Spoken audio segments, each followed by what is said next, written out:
Hi everyone, it's Imogen and welcome back to Colouring Kid. In today's video I just wanted to do a really quick tutorial sharing how I coloured the dress in a page that I did last month in February. So this was a page from the new Aerie book which is called Beyond the World Fairy Tale Colouring, I think, and I did the Snow Queen page in this last month. Let me find it for you. And I got quite a lot of questions about how I did the dress and how you'd like to see a tutorial for it, so I thought I would share it with you. So specifically I'm going to be sharing how I coloured the bottom part of this dress, so all of the shimmery bits. So all of the rest of it is pretty much the same thing apart from other shapes that I then painted in with my glitter paint, but that bit's fairly self-explanatory.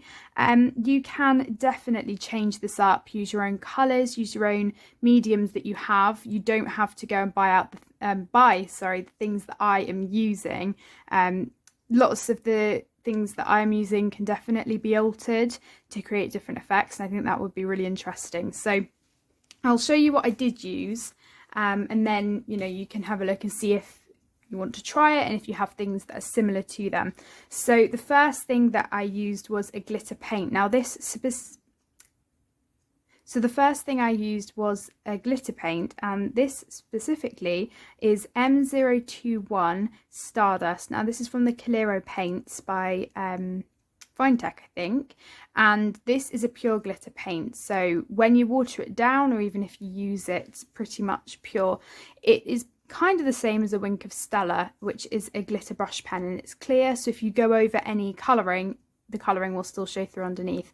I absolutely love this paint, and once it sets and dries, the glitter doesn't really move around anywhere, and it's probably my favourite way now of applying glitter that way. So I use that, and I actually apply it in two different ways, again, which I'll share when I get to it. I also use a white gel pen. My preferred favourite is the 1.0mm by Arteza. I do have a set of 3. There are sets of 3 and 12, I think, but they're out of stock at the moment, and it comes in 0.6, 0.8 and then 1, and the 1 is my favourite, and that's the one that I use for the whole picture.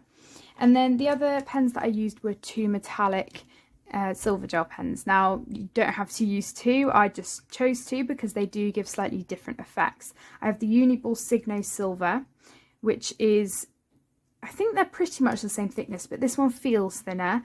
I'll show a demonstration of them in a minute. And this is the Jelly Roll Metallic Silver again. So they do give a slightly different silver look, which is why I chose to use both of them in the end, but you don't have to. So if you wanted to change up the metallic colour that you were using, the paint, anything like that, I think that would be really, really cool to try out. You could maybe go in with a green metallic gel pen and use green as your glitter paint, and just try different things out. This was just particularly how I did this one page.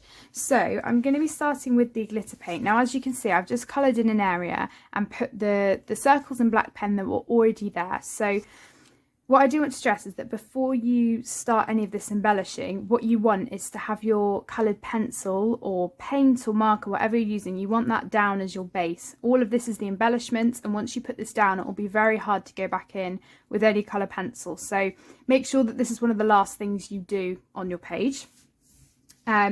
These circles were on the dress already. I did cover them up. So, if you're using this effect for something else, chances are there probably won't be circles there, but I wanted to show you exactly how I did it because, I think it's more accurate because they were there in the first place for me when I coloured them. So, firstly, I went in with the glitter paint. So what I'm going to do is just water this down a little bit. These work really well. And I do put it into the separate mixing palette just because I do find that if you're not careful with this glitter paint, it does clump up a bit. Unlike the other paints, I do find that it's just with this one. So I do just put it in the mixing palette to get a really even coverage. And you can see I've used this paint a lot. And the first thing I did was I went in to these circles and just painted in them with this glitter paint. Not sure if you can see that, it is still a little bit wet, and as I said, it sets really well, this paint, it's amazing. So that's what I did, really, really simply, just there, I'll wait for that to dry. Now, I also did another technique with putting this paint on, and I wanted a quick way of getting kind of this base glitter effect down. So I used a cotton bud, and what I do is just get the end of one, mix it around in this glitter paint that's already there so that you have it on the end, and then I simply just dab it on. You're just applying the glitter with a circular shape like that, and as you can see in the light, there are just little circles, and it's really random, but it gets that glitter down really quickly as a base. So I'm pretty happy with how that has turned out. And then that's all you do for the glitter paint. So just some simple circles like that gets a really nice quick effect. So then the next thing I did was use my white gel pen. So you can use a Jelly Roll or a Uniball Signo. For this I am just going to use the Arteza white gel pen because that's the one that I did use originally when I coloured this page. You can put the paint to the side now because we're done with that.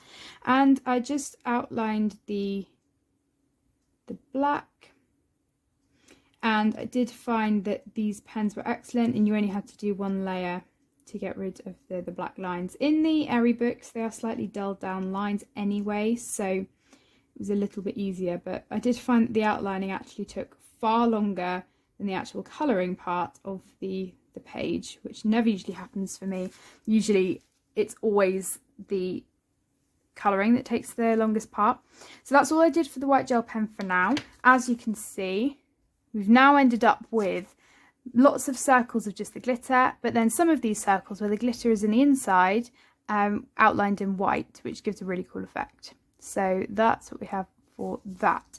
Now I will show you the differences between these two pens. The Uniball Signo one I find seems a little bit thinner and a bit more crisp and more of a metallic. The Sakura one does seem, it's more juicy and kind of a tiny bit lighter in some ways. It's not quite as glaring in the light. I'm not sure if you'll really be able to see, but I do notice differences between them. Now, you don't have to use both, but I did use both, so that's what I'll show you. Now, if we're imagining that this part is the base of the dress and we're working our way up, the way I did it was I had lots of the dots more dense at the bottom and then less so as you go up. So kind of like with shading, you use more pressure in the darker area and then lighten out. That's basically what I did for this. So I started at the base of the dress just with lots of little dots. Now it's kind of like pointillism. There's no method for it. What I do sometimes do though is do little bigger circles of the silver and then just randomly go in with just dots of the silver. So you want it really concentrated at the base of whatever you're doing, and this kind of creates a gradient within it and makes it stand out a bit more. You don't want to go right to the top because you're going to overlap with more of the silver. Now if you're only using one silver gel pen, then feel free to carry on using it, but I'm now going to switch to my other one and basically do the same thing, but I'm not going to start with it at the very bottom. I'm going to start with it about halfway up and just do the exact same method. More centered around the middle though and getting a little bit less concentrated at the top. So that's all of the silver down now, and you can see that's really taking shape. So now I go in finally with the white gel pen. So I do the same thing. I do start from the bottom and work my way all the way to the top though. And for this, I started out by doing lots of bigger dots randomly. And then again, I went in using the same process of just randomly doing some pointillism. And I find the more random it is, the better effect you get. The other thing is that lots of the silver at this point wasn't dry. And I actually found that that worked a lot better because it kind of moved it around a little bit, created a really cool effect. And that is pretty much it.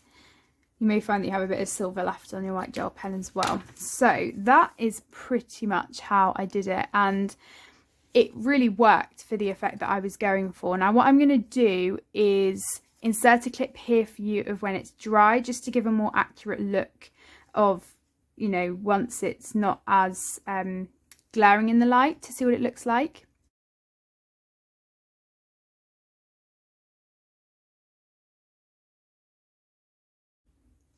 So I hope that helped.